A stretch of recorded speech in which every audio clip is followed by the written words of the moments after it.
জন্যে তারা হিন্দু বলে বা তারা নাপিত বলে তাদেরকে অত্যাচার করা হয়, মারা হয় এবং তারপর পুলিশের হাতে তুলে দেওয়া হয়। এটা অত্যন্ত একটি ন্যাক্কারজনক ঘটনা যেটা ডক্টর ইউনূস ঘটাচ্ছেন বাংলাদেশে। কারণ এখানে কোনো ক্রমেই ধর্মের অবমাননার কথা যেটা বলা হয়েছে এবং সেখানে তাদেরকে আবার পুলিশের হাতে তুলে দেয় এবং পুলিশ তাদেরকে গ্রেফতার করে নিয়ে যাওয়া এবং এখন পর্যন্ত তাদেরকে ছেড়ে না দেওয়া, এই সার্বিক বিষয়গুলো খুব বাংলাদেশের ইতিহাসের জন্যে, বাংলাদেশের মানুষের জন্য, এই সভ্য বাংলাদেশের যে আমরা যে একটা সভ্য জাতি, সেটার জন্য খুবই অবমাননা করে এবং এর জন্য ডক্টর ইউনূস সম্পূর্ণভাবে দায়ী থাকবেন। এটা আমার সাথে যারা ইতিমধ্যে এই বিষয়গুলো নিয়ে প্রেস ক্লাব সহ ওয়াশিংটন ডিসি প্রেস ক্লাবের সাংবাদিকদের সামনে যখন কথাটা তুলে ধরেছি এবং সেই সাথে আজকে স্টেট ডিপার্টমেন্টেও এই কথা তুলে ধরার চেষ্টা করেছি। আজকে 12 ঘন্টা আগে বাংলাদেশে দিনের সময় দেখা গেল যে বুলডোজার দিয়ে ডক্টর ইউনূসের বাহিনী বাংলাদেশের একটি ঢাকা শহরের একটি মন্দিরকে গুড়িয়ে দিচ্ছে, ভেঙে দিচ্ছে। প্রথম কথাটা হলো যে এটা একটা মন্দির, এটা ধর্মীয় উপাসনালয়। একটা ধর্মীয় উপাসনালয়ের উপর আঘাত করতে গেলে বা এটাকে ছড়াতে গেলে, বন্ধ করতে গেলে নিশ্চয়ই কিছু প্রসিডিওর মেনটেন করতে হয়। জায়গাটা যদি বেদখলই হয়ে থাকে সেটার জন্য তাদেরকে নোটিশ দেয় এবং একটা নির্দিষ্ট জায়গায় তাদেরকে সরে যাওয়ার জন্য সময় দেওয়া প্রয়োজন। কিন্তু সেটা না করে সেই মন্দিরকে আমরা লাইভে দেখলাম যে তারা বুলডোজার দিয়ে ভেঙে দিচ্ছে, গুড়িয়ে দিচ্ছে। একটি কথা এখানে স্মরণ রাখতে হবে, প্রত্যেক ধর্মের প্রতি আমার সম্মান। প্রতিটি ধর্মের যা দেব দেবী, তারপর অন্যান্য ধর্মের সৃষ্টিকর্তা আল্লাহ খুদা, সকলের প্রতি তার যে ধর্মাবলম্বী মানুষের যে আবেদন, যে নিবেদন, সেটার প্রতি রাষ্ট্রের সবসময় খুব সম্মানের সাথে সেসবগুলোকে দেখতে হবে। তাই আমি ধরে নিলাম যে এই দুর্গা টেম্পলটি, দুর্গা মন্দিরটি যদি এমন কোনো জায়গায় হয়ে থাকে যেখানে আসলে পারমিশন নেই, সেখান থেকে তাকে সরে যেতে হবে, তাহলে অবশ্যই এটার জন্য যেটা প্রয়োজন ছিল যে বাংলাদেশের আইন অনুসারে তাদেরকে নোটিশ দেয়া এবং তাদেরকে সময় দেয়া এবং কোর্টের আদেশ আনা যে আপনাদেরকে এখান থেকে সরে যেতে হবে। কিন্তু এবং এই বিল্ডিং ভাঙ্গার যে বিষয়টা, সেটা না হয় এইভাবে দেখলাম যে বিল্ডিংটা ভাঙ্গা হয়েছে, কিন্তু বিল্ডিংয়ের সাথে সাথে যে কাজটুকু যেটা হলো যে যেটা দেখা গেল সরাসরি, সেটা কি দেখা গেল যে সেখানে মন্দিরে রাখা মূর্তিগুলোকে ভেঙে দেওয়া হচ্ছে। এটা কিন্তু ধর্মীয় অবমাননা, ধর্মের উপর আঘাত হয়। অতএব লালমনিরহাটে যে ঘটনা, যে ব্লাসফেমি অথবা ধর্মীয় অবমাননার কথা বলে যে দুইজন পিতা এবং পুত্রকে জেলে পাঠানো হলো, ঠিক এখানে রাষ্ট্র তাদের বুলডোজার দিয়ে যখন মন্দিরের ভেতরে অবস্থিত তাদের দেবদেবীকে ভেঙে দেওয়া হয়, এটা রাষ্ট্রীয়ভাবে ধর্মীয় অবমাননা। আমি এই কথাগুলো আজকে স্টেট ডিপার্টমেন্টে এখানে তুলে ধরার চেষ্টা করেছি। আপনারা হয়তোবা আমাদের আবহাওয়া দেখে বুঝতে পারছেন যে আমেরিকাতে এই মুহূর্তে চরম, এবং বাংলাদেশে এরকম গরম আমি উপলব্ধি করিনি। এর একটা চরম একটা আবহাওয়া এখানে। বাংলাদেশে এরকম গরম আবহাওয়ায় সকলে ঘর্মাক্ত হয়ে যান, ঘাম ঝরে, কিন্তু এখানে কিন্তু যেহেতু এখানে আর্দ্রতা কম, সেই জন্য ঘাম ঝরছে না। আজকে মাত্র 20 মিনিট সময় পেয়েছিলাম আমরা প্রশ্ন করার জন্যে। উপপ্রধান মুখপাত্র ছিলেন টমি, তিনি 20 মিনিট পরেই আসলে পোডিয়াম ছেড়ে চলে যান এবং তার জন্য আমাদের আসলে তেমন কোনো প্রশ্ন আর করা হয়ে উঠেনি আজকে। তবে আমি বাংলাদেশে যে মন্দির ভাঙ্গা হলো রাষ্ট্রীয় পৃষ্ঠপোষকতায় এবং দিয়ে যেটাকে বুলডোজার দিয়ে, সেই বিষয়টা নিয়ে আমি পররাষ্ট্র দপ্তরে ইতিমধ্যে লিখিতভাবে তাদের জবাব চেয়েছি, তাদের কাছে এটা তুলে ধরেছি এবং তাদের কাছ থেকে জানতে চেয়েছি যে এটা তারা সমর্থন করে কিনা এবং এটা নিয়ে তারা কোনো ধরনের প্রতিবাদ বা কোনো বিষয় বাংলাদেশ সরকারের সাথে আলাপ করবে কিনা। আপনারা যারা আমার কথা শুনতে পাচ্ছেন তারা দয়া করে যদি একটু লিখে জানান। স্যার, আজকে ইউটিউব চ্যানেলে দেখলাম আওয়ামী লীগের পাচার বন্ধ করার জন্য একটা প্রোগ্রাম করেছেন আপনি। আমার কাছে এই ইনফরমেশন যা আপনারা করেন আমাকে ইনবক্স করে বা লিখে পাঠান, আমি সেসবগুলো নিয়ে দেখব। আপনারা যদি আমার কথা স্পষ্ট শোনা যায় যদি হয়, তাহলে প্লিজ দয়া করে আমাকে একটু লিখে জানান, তাহলে বুঝতে পারবো যে আমার কথাগুলো শোনা যাচ্ছে। আমাদের বাংলাদেশকে স্বাধীন করা হয়েছিল 4টি স্তম্ভের, মৌলিক স্তম্ভের উপর ভিত্তি করে। তার একটি স্তম্ভের কথা আমরা বলতে চাই যে এই বাংলাদেশটা কোনো ধর্মের জন্য নয়, এটা ইসলামের জন্য নয়, এটা হিন্দুর জন্য নয়, এটা বৌদ্ধের জন্য নয়, এটা খ্রিস্টানের জন্য নয়, এটা ইহুদিদের জন্য নয়। এই দেশটা হবে বাঙালির বাংলাদেশ। এখানে সমস্ত মানুষের, সমস্ত ধর্মের অনুসারীদের তাদের স্ব ধর্ম প্রতিপালনের সুযোগ থাকতে হবে।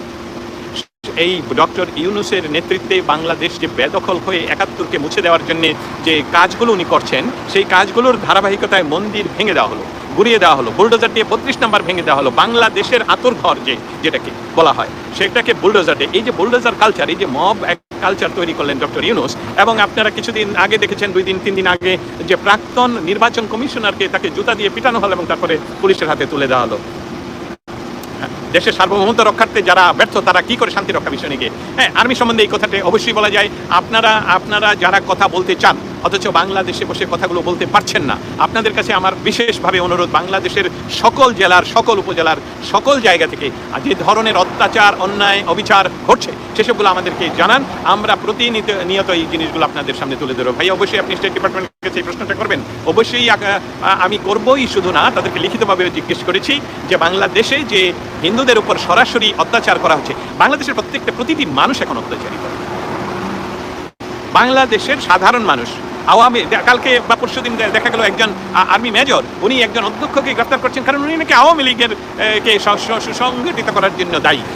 এটা আপনার কাজ নয়। এবং বাংলাদেশে আওয়ামী লীগ নিষিদ্ধ সংগঠন নয়, যেমন জামায়াতে ইসলাম নিষিদ্ধ সংগঠন নয়, যেমন বিএনপি নিষিদ্ধ সংগঠন নয়। অতএব আর্মির কাজ এই বিষয়টা নয়। এবং আপনারা আর্মির বিষয়টা ইতিমধ্যে জানেন যে আর্মি এই ধরনের কাজগুলোকে বাংলাদেশে প্রশ্রয় দিচ্ছে বলেই এখনো পর্যন্ত এই মব যে কালচার, যে মব যে অন্যায়, এসবগুলো হচ্ছে। এবং এটার বিচারের জন্য বিশ্বব্যাপী যে আন্দোলন গড়ে তুলেছে ইতিমধ্যে বাঙালিরা, যেমন লন্ডনের কথা চিন্তা করেন, সেখানে টাইম স্কোয়ারের কথা চিন্তা করেন, সেদিন এরকমভাবে প্রতিনিয়তই বাংলাদেশ সরকারের যে অ্যাট্রোসিটির অত্যাচার মানুষ নিতে পারছে না, যেমন রাসেল আমির বলছেন এই অত্যাচার আর নিতে পারছি না আমরা। অবশ্যই আমি আপনার সাথে শতভাগ একমত যে এই ধরনের অত্যাচার আমাদের বাংলাদেশের ইতিহাসে, যখন বাংলাদেশ জন্ম নিল 1971 সালের 16ই ডিসেম্বর বিজয় আসলো, জন্ম নিল 26শে মার্চ স্বাধীনতা ঘোষণার মাধ্যমে, তারপর থেকে বাংলাদেশে যতগুলো সরকার এসেছে কোনো সরকারের আমলে বাংলাদেশের মানুষ এতভাবে অত্যাচারিত হয়নি। বাংলাদেশের মানুষ ধর্মপ্রাণ মানুষ, যারা মুসলিম তারা ধর্মপ্রাণ, যারা হিন্দু তারা ধর্মপ্রাণ, যারা বৌদ্ধ তারা ধর্মপ্রাণ, প্রত্যেকটি মানুষ ধর্মপ্রাণ। এবং তাদের নিজস্ব ধর্মের উপাসনালয় তাদের কাছে তাদের আত্মার একটি স্থান। সেখানে রাষ্ট্র যখন সেটা নিরাপত্তা দিতে ব্যর্থ হয়, রাষ্ট্র যখন সেই ব্যবস্থাটাকে ঘুরিয়ে দেয় বোল্ডোজার দিয়ে, তখন সেই দেশে আর আইনের শাসন বা একটা সভ্য সমাজ হিসাবে আর তুলনা করা যায় না। অতএব আমরা যারা বিশ্বব্যাপী ছড়িয়ে আছি এবং বাংলাদেশকে ভালোবাসি, বাংলাদেশ সম্বন্ধে আমাদের প্রতিনিয়ত চিন্তা হয়, তাদের পক্ষ থেকে বর্তমান ডক্টর ইউনূস সরকারকে বলতে চাই যে আপনার দিন আসলে ফুরিয়ে এসেছে। আপনি এই ধরনের অ্যাট্রোসিটি বুলডোজার সরকার আপনাকে বলা হচ্ছে, এবং আপনাকে বলা হচ্ছে হিটলারের চেয়ে আপনি কোনো অংশেই কম নন। এবং আপনার প্রেস সচিব বলছেন বাংলাদেশে নাকি এই মুহূর্তে পৃথিবীর এমনকি উন্নত দেশের আমেরিকার চেয়েও বেশি প্রেস ফ্রিডম। এটা এই এত ধরনের ডাহা একদম বিকারলেস মিথ্যা কথাগুলো যে সরকার আপনারা বলতে পারেন, এই সরকার বাংলাদেশে টিকে থাকতে পারে না। মানুষ যারা আপনারা আমার কথা শুনছেন, আর আপনারা যারা আমার কথা শুনছেন, তাদের কাছে আমার নিবেদন, এবং যে এই দেশকে রক্ষা করার মৌলিক দায়িত্ব আপনার বাড়িকে আপনার রক্ষা করতে হবে, আপনার সন্তানকে আপনার রক্ষা করতে হবে, আপনার দেশকে আপনার রক্ষা করতে হবে। যেই দেশের পাশাপাশি ছোট কাল থেকে বাঙালি হিসাবে আমি বড় হয়েছি, মুসলিম ফ্যামিলিতে আমার বন্ধু স্বপন, সঞ্জন রয় সমস্ত কিছু বড় হয়েছে, পাশাপাশি আমরা ঈদে আমাদের বাড়িতে তারা আসতো, তাদের পুজোতে আমরা যেতাম, সেই সবগুলো এখন বন্ধ করে দিয়ে আপনি মন্দির ভেঙে দিচ্ছেন বুলডোজার দিয়ে, এবং সেটা লাইভ প্রচারিত হচ্ছে বিশ্বব্যাপী। আমরা যে বাংলাদেশি একটা গৌরবের সাথে এতদিন বলে আসার একটা অবস্থানে আমরা ছিলাম, সেখান থেকে ডক্টর ইউনূস আপনি নোবেল বিজয়ী হয়ে বাংলাদেশকে একটা মব রাষ্ট্রে, একটা জঙ্গি রাষ্ট্রে, আমরা যদিও সম্মানের সাথে বলছি আফগানিস্তানের মানুষের প্রতি আমাদের সম্মান আছে, কিন্তু আফগানিস্তানে যেভাবে তালেবান জঙ্গি গোষ্ঠী অনেক বছর ধরে তাদেরকে অত্যাচার করছে, সেই রকম একটি দেশ আপনি তৈরি করে দিয়ে যাচ্ছেন। অতএব বাংলার মানুষ এটাকে রুখে দিতে হবে। আরেকটা বিষয় বলতে চাই, ডক্টর ইউনূস ক্ষমতায় গ্রহণের গড়ে প্রতি মাসে 1.5 সময় বা বিদেশে যাচ্ছেন। বাংলাদেশের মানুষকে ইতিমধ্যে কৃষ্টি সংস্কৃতি, পরম ধর্ম সহিষ্ণুতা সব ধ্বংস করে দিচ্ছে ইউনূস। এক্স্যাক্টলি আমরা বাঙালি হিসাবে যে গৌরবের ইতিহাস, বাঙালির হাজার বছরের গৌরবের ইতিহাস, তাকে সে ধূলিসাৎ করে দিচ্ছে। তার চেহারাই দেখবেন সে হাসতে পারে না। আমি শত কষ্টের ভিতরেও আমার ঘুম হয় না, আমি বাংলাদেশ নিয়ে চিন্তা করি, আমার শত শত কলিগদের ঘুম নেই, কিন্তু সে ব্যক্তি ঘুমাচ্ছে, তার উপদেষ্টারা ফুটবল খেলছে, এবং কিন্তু হাজার হাজার মানুষ দেখেন চিন্ময় প্রভুকে আজকে 10 মাস হলো একটি ফ্যাব্রিকেটেড কেসে ওনাকে জেলে পুরে রাখা হলো, তাকে বেল পর্যন্ত এখনো পর্যন্ত বেল দেওয়ার কোনো ব্যবস্থা করা হচ্ছে না। অতএব এই যে বিষয়গুলো, এই যে কথাগুলো, এই বিষয়গুলো ডক্টর ইউনূসকে জবাব নিশ্চয়ই দিতে হবে, কারণ তার জবাব না দেওয়া পর্যন্ত বাংলাদেশের মানুষ শান্তিতে যেহেতু ঘরে থাকতে পারছে না। একজন মন্দিরে পূজারী তার মন্দিরে ঢুকতে পারছে না, কারণ মন্দির সেখানে বুলডোজার দিয়ে ভেঙে দেওয়া হচ্ছে। আবার একই সাথে মানুষকে সে হিন্দু বলে তাকে ব্লাসফেমি কথা, ধর্মীয় অবমাননার কথা বলে মব সৃষ্টি করে অত্যাচার করে, ফিজিক্যালি মেরে তাকে পুলিশের হাতে তুলে দেওয়া হচ্ছে, এবং সেই পুলিশ আবার গ্রেফতার করে নিয়ে যাচ্ছে জেলে। আমি পুলিশ বাহিনীদেরকে বলতে চাই, যারা আমার কথা শুনছেন, আমার আত্মীয় স্বজনের মধ্যে বহু পুলিশ রয়েছে, যারা আমার কথা শুনছেন, আপনাদের কাছে একটা কথা সরাসরি আমি বলতে চাই যে আপনাদের 3,500 পুলিশকে এই সরকারের মব বাহিনী হত্যা করেছে, এবং আপনাদের এমনকি আপনাদের লাশকে তারা ঝুলিয়ে রেখেছে, আপনাদেরকে পুড়িয়ে মেরেছে। অতএব আপনাদের কাছে আমি ওয়াশিংটন ডিসি থেকে এই রিকোয়েস্ট, এই আবেদন করছি, আপনারা এই সরকারের পক্ষে আর কাজ করবেন না, কারণ এই সরকার আপনাদেরকে ব্যবহার করে মানুষকে অত্যাচার করছে। এই সরকারের প্রতি গত অগাস্ট মাসে হয়তোবা একটা বিরাট একটা গোষ্ঠী মানুষের রাস্তা ছিল যারা দুর্নীতিবাজ রাজনীতিবিদ ছিলেন, তাদেরকে জেলে নিয়ে বাংলাদেশে একটা সুস্থ গণতান্ত্রিক পরিবেশ, better then what ever we had, এরকম একটা ধারণা উনি দিয়েছিলেন। কিন্তু আপনারা জানেন পুলিশ আমাদের ভাই, পুলিশ হত্যার বিচার অবশ্যই করতে হবে। পুলিশ আপনার ভাই, আমার ভাই, এবং বাংলাদেশে 400 থানা ঘুরিয়ে পুড়িয়ে দেওয়া হয়েছে। অতএব এই বিচার বাংলাদেশে হবেই। এটা কোনো ধরনের যে ধরনের অ্যামনেস্টি অথবা ইন্ডেমনিটি যেটাই বলে হোক না কেন বন্ধ করা হয়েছে। আমি আসলে তার সম্বন্ধে কি বলবো? আমি ওয়াশিংটন ডিসি থেকে তার সম্বন্ধে কিছু বলতে গেলে, তার সম্বন্ধে বলতে গেলে সে অবশ্য খুব গুরুত্বপূর্ণ পেয়ে যাবে। যেই কোর্টের এক বিষয়টা হলো বাংলাদেশের স্বাধীনতা সংগ্রামের সময়, আমাদের মুক্তি সংগ্রামের সময় আমাদের বাংলাদেশের মানুষ এবং মুক্তিকামী মানুষ এবং আমাদের আমেরিকা এখনো কেন ইউনেস্কোকে সমর্থন করছে, ডোনাল্ড ট্রাম্পকে আমরা সমর্থন। তাজুলেরটা শেষ করে আসি।